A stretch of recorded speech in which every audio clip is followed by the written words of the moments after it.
오늘 아침 5천 원을 내고 무심코 결제한 라떼 한 잔. 만약 그 돈이 지구 반대편 누군가의 시력을 영원히 앗아간 것이라면 여러분은 내일도 같은 선택을 하시겠습니까?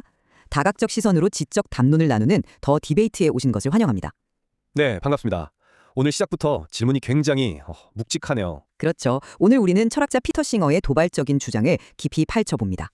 바로 우리의 사소한 사치품 소비가 빈곤층의 죽음을 방관하는 윤리적 직무유기인가 하는 문제죠.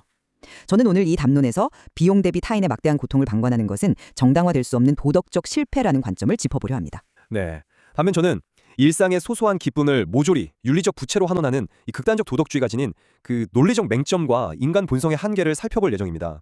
사실 매일 지옥철에 시달리며 출근하는 평범한 직장인들이 이 주제를 듣는다면 내 돈 내고 마시는 커피 한 잔도 마음 편히 못 마시냐 라면서 상당히 억울해할 만한 지점이 분명히 있거든요. 직장인들의 그런 억울함 충분히 이해합니다. 하지만 피터 싱어의 핵심은 우리에게 완벽한 도덕적 성인군자가 되라는 것이 아닙니다. 상대적으로 아주 적은 비용으로 누군가의 심각한 고통을 막을 수 있다면 그건 선택이 아니라 마땅히 해야 할 의무라는 거죠. 구체적으로 어떤 의미일까요? 그 트라코마라는 안과 질환을 앓고 있는 아이의 사고 실험을 생각해보면 명확해집니다. 이 병은 모래나 먼지 때문에 눈썹이 안구 안쪽으로 말려 들어가서 결국 각막을 긁어 아주 끔찍한 고통과 함께 실명으로 이어지거든요. 정말 고통스럽겠네요. 네, 그런데 우리가 매일 무심코 결제하는 5천 원짜리 커피 한 잔 값으면 이 아이의 시력을 온전히 지켜줄 항생제를 살 수 있습니다. 나의 일시적이고 찰나적인 미각의 즐거움을 위해서 누군가의 평생을 좌우할 실명을 외면하는 행위를 과연 단순히 자선의 부족이라고 부드럽게 포장할 수 있을까요? 저는 이건 명백한 잘못이라고 봅니다. 커피 한 잔과 아이의 실명을 직결시키는 그 사고 실험은 확실히 듣는 사람에게 강력한 도덕적 죄책감을 유발합니다. 혹시 지금 방송을 들으시면서 이런 도발적이고 예리한 지적 통찰에 공감하신다면 지금 바로 구독 버튼을 한번 눌러주시는 것도 좋겠군요. 네, 좋은 타이밍이네요. 하지만 그 논리에는 우리가 현실에서 흔히 겪는 복잡성에 완전히 빠져 있습니다. 예를 들어 우리가 거리에 있는 거린에게 순간적인 동정심을 느껴서 적선한다고 가정해보죠. 내 주머니에서 나간 그 몇천 원이 내 마음의 짐은 당장 덜어줄지 몰라도 결과적으로는 그들의 거리 생활을 연장시키고 또 알코올이나 약물 의존을 부추겨서 수명을 단축하는 참담한 결과를 낳기도 합니다. 이른바 효과 없는 이타주의의 모순을 말씀하시는 거군요. 맞습니다. 선의로 포장된 맹목적인 기부가 항상 올바른 결과로 이어지는 것은 아닙니다.